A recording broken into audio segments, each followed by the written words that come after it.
Hello, everyone. This is Chala, CEO and founder of the Repositioning Expert, coming to you live with another Tuesday Tea Time with Chala. Here's my tea. This is actual tea, you guys. Well, it's mint, but we'll take it. The business has blown up in such a good way, and it was such a busy day that it's like dark. And I'm going to do this fast because I got to go pick out grade 11 courses for my little guy. Well, he's in grade 10. So we have like a meeting at the school. So I have to get this done and run over there. So trade show mistakes. So many of my clients are doing trade shows right now. Trade shows, ever since COVID ended, people are going back in person in droves. And there's so much potential to lose so much money, time. I personally remember lugging this huge, enormous, like man-sized, bigger than me, and I'm 5'3", huge pull-up banner on my back. I would put it into a ski bag, and I would, lug it all across North America from Canada. And it was really, really painful. But that's how I started to build my business. And that's how I started to get known and get visibility. So I want you to avoid all the mistakes that I ever did. I've done a couple of lives about trade shows. I've certainly written blogs about it.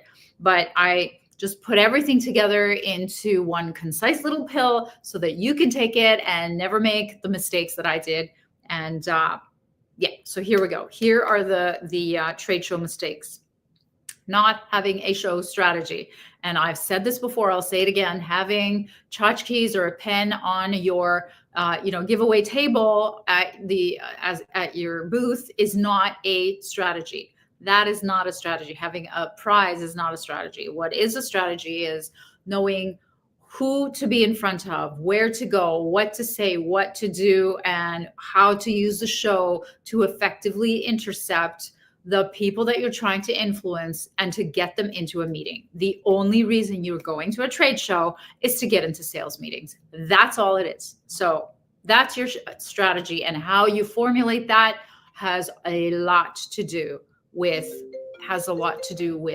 your actual brand strategy, your actual company strategy, your sales strategy, and so on.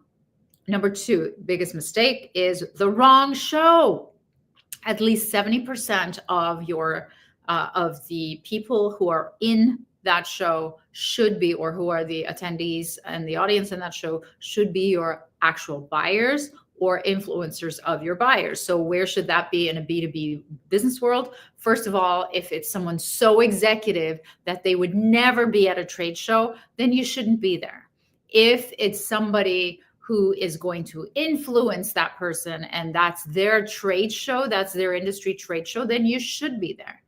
Remember, important people gather in small rooms, and high-level decision makers, especially for corporate, are very rarely at trade shows. So think really hard and fast about whether you should even be at that trade show.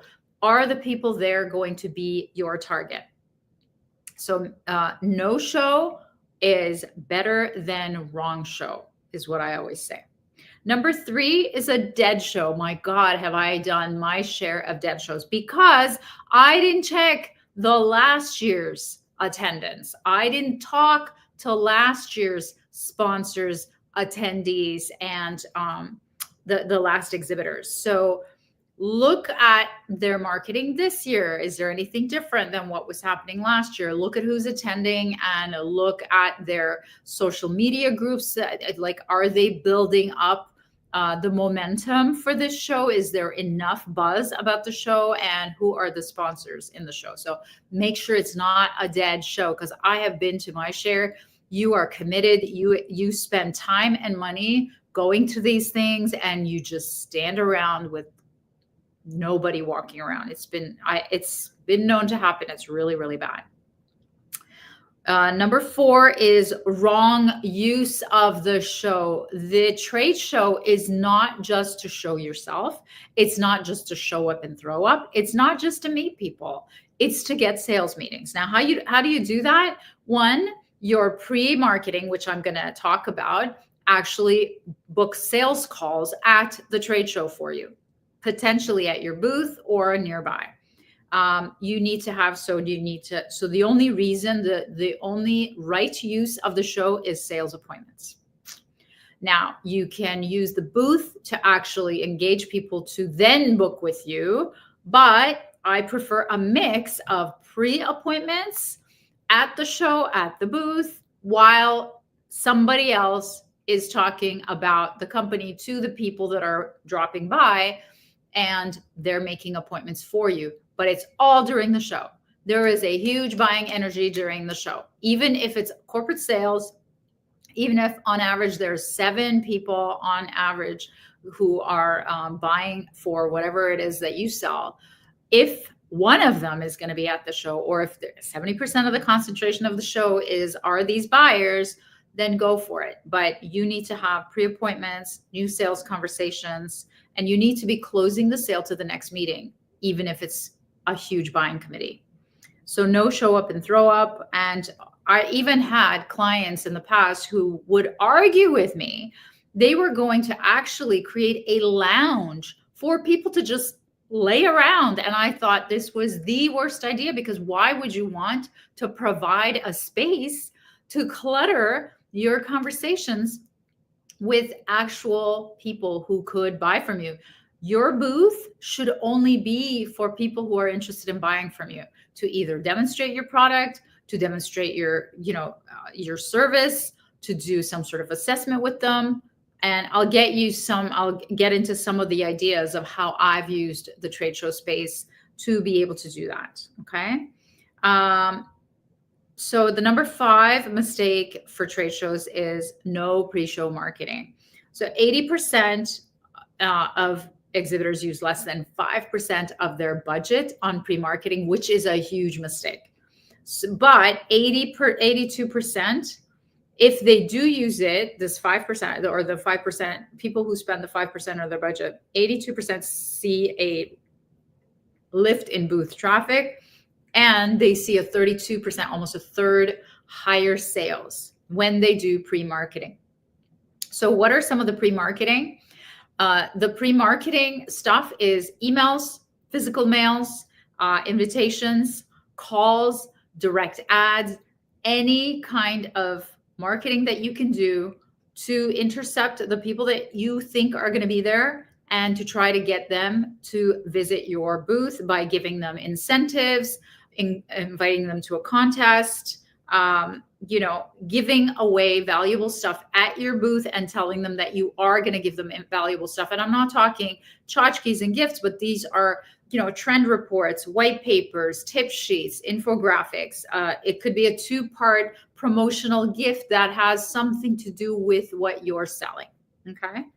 Number 6 mistake is bad show signage.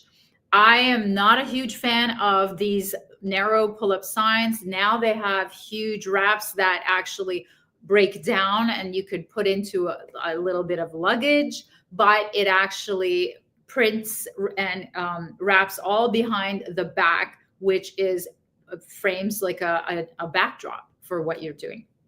I used to use the same, but I used to have this, easel kind of thing. Large brochure. So I don't want you to print a brochure in a large format, which is like too wordy, too cluttered, too much to say, but I want you to think billboard. So billboards, when you're driving by, you have to know immediately what they're saying with one glance. That's what I want your signage to be. And an example is when a client who did background checks, a previous version of their pull-up banner was exactly that. It was like a brochure printed, and what we did instead was just one striking a businessman getting an interview, and they did background checks. So he had a white mask on, and the caption, the messaging was based on the industry's pain, which is, do you even know who you're hiring? Because 90% of applicants somewhere down the line are lying.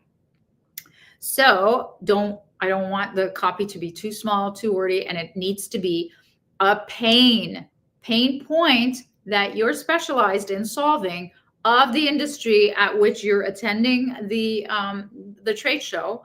And it needs to convey billboard-like pain, human pain visuals with very brief messaging, like of words.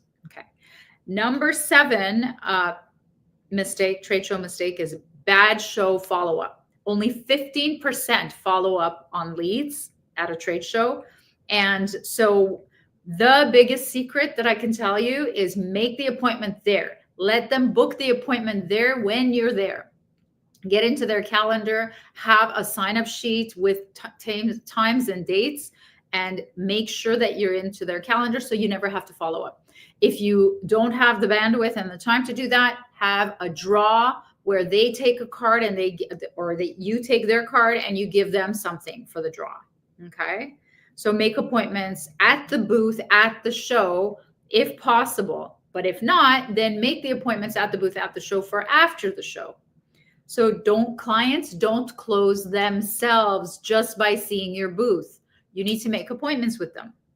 All right. And the last one is be out of the box. So this is when, you are doing all the same things as everyone else. So here are things that I've seen and I've done that are out of the box that are going to really skyrocket your success at a trade show. Speak first and drive traffic to your booth. So if you can, get a breakout, a keynote, any kind of speaking opportunity, and ask people to come to your booth after. Meaning sign them up at your booth for a strategy session, or offer to give them something of value at your booth. But when you have the mic, you drive foot traffic to your booth. Another one is do free advice slots. So I do the coaching corner. So do free advice slots, sign up at the booth. So we usually have a sign up where people who are my target audience come in, they sign up for a 20-minute session, and at the booth, I'm giving them advice. Typically what I do is I polish their pitch, their elevator pitch, but you can give advice about whatever it is that you do. Give out coffee to meet people. I have seen, and it doesn't matter if there's a caterer there, it doesn't matter if there's a Starbucks right next door. In the morning especially, there are double-digit lineups at the booths that have absolutely nothing to do with coffee, but they're giving away coffee because they've realized that that's an amazing way to meet people. Giant walking sandwich boards and giant foam fingers with a promotion to direct to your booth, where you're either entering them into a contest, or you're giving away something, or you're giving something of value around the topic. So run your own event. So I do this all the time.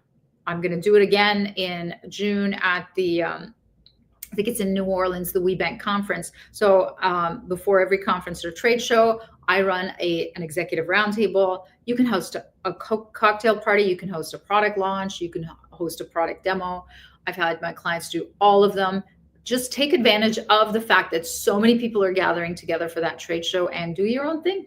So if you avoid all these mistakes and take all my tips to heart, you will no longer be making trade show mistakes that cost you millions and millions and keep you frustrated going back year after year with no conversions. So I hope this helps, and I will speak to you next week. Bye-bye.